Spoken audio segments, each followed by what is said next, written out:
I'm Shelley Turner with the Builderall team. In this video, we're going to learn how to build the e-learning funnel. Before you start building this funnel, you need to make sure you've already created your e-learning courses and they're ready to go so you can add them to this funnel. So why would we use an e-learning funnel? Well, this funnel is designed to market your school and your courses. The customer can see your school and they can choose a course that they want to purchase and access through the e-learning platform. So who can use this e-learning funnel? Well, coaches and consultants can use it, affiliate marketers, salespeople, offline business owners, and even business-to-business owners, because this funnel allows you to promote your school and sell your courses to your customers. It also allows you to sell multiple courses by setting up multiple sales pages and checkouts. So what does an e-learning funnel look like? Well, this is a typical first page that talks about your school or yourself, and it kind of gets them ready to expose them to your school and your different courses. So let's talk about how we add this from Canvas. The first thing you need to do is go to Canvas and click Add Funnel. Then there'll be a pop-up. In that pop-up, you can enter the funnel title and the funnel description, and then click Next. Then you'll be presented with several templates, and you're going to choose the e-learning funnel template, and then click Create.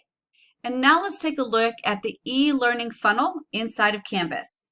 I'm on the Canvas dashboard, and I'm in the e-learning funnel.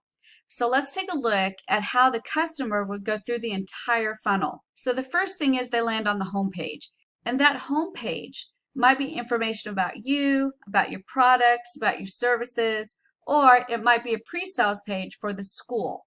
Once they take a look at it and they decide they want to check out your school, they can go to the school page. When they hit the school page, that's going to have information about all of the courses that you offer. And remember, you have to configure these buttons so they go to the right place. So for each school page, you're going to have at least 3 buttons configured. And remember that these are buttons you're going to have to configure yourself because Canvas cannot create them. The first button is if they want to get more information, and that button will send them to the course sales page. The second button will be, are they an existing student? And if they are, it should send them to the appropriate course page. The third button is if they're a new customer, they can click the button and go to the course sales page. If they're new, or if they want to find out more information, they'll end up on the course sales page for either course number 1 or course number 2. And then if they decide to purchase, they'll go through the checkout process. And in the checkout process, they'll be directed to the correct thank you page, so then they can go to their course content. Now remember, the first time they go through and purchase, they'll go through the sales page, through the checkout, to the thank you page, to the course content.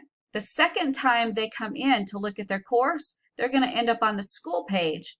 And from the school page, they'll locate their course, say that they are an existing student, and then they'll actually click the button to access their course page. So the school page is probably one of the most important pages to make sure that the student is going in the right direction, whether they want more information about the course, whether they are a new customer and they want to purchase the course, or if they're an existing student and they want to access their course. So now let's take a look at what we need to do to configure this entire funnel. So the home page is already connected to the school page.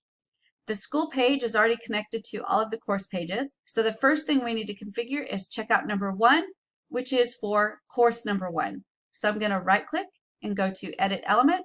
And here I need to make sure I have the course title, the price of the course, and then the success page, which is already configured for you. That success page is this first thank you page. So everything's configured.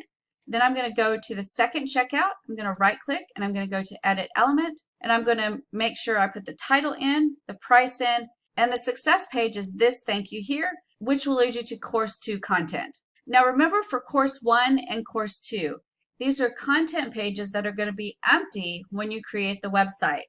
So you're going to have to go into the e-learning app and get the URL for the course, and then add that into each of these pages as an iframe. So those are both of those course pages. They are empty when we create the website, and you'll have to go to the e-learning platform to get the link to the courses and add that to these pages in iframe so that they can access the course content. There's no need to add the course content pages into a membership area because they can go on a regular page as an iframe, And then the e-learning platform has a login system for the customer to be able to log in. So now that everything is configured for this funnel, the next thing I do is click Save and then OK. And now I'm ready to create my website. So I'm going to click the Create the Website button. And I need to name it. And then I'm going to click Create. In the background, it's creating all of these pages and the connections so that your funnel is built and ready to go. And now that I've got my success message, I've got two options. The first one is to click OK and stay in Canvas. Or the second one is access the website. And that sends me to the pixel perfect website inside of the e-learning funnel where I can start working on content and design. That's how you use Canvas to create an e-learning funnel inside of Builderall.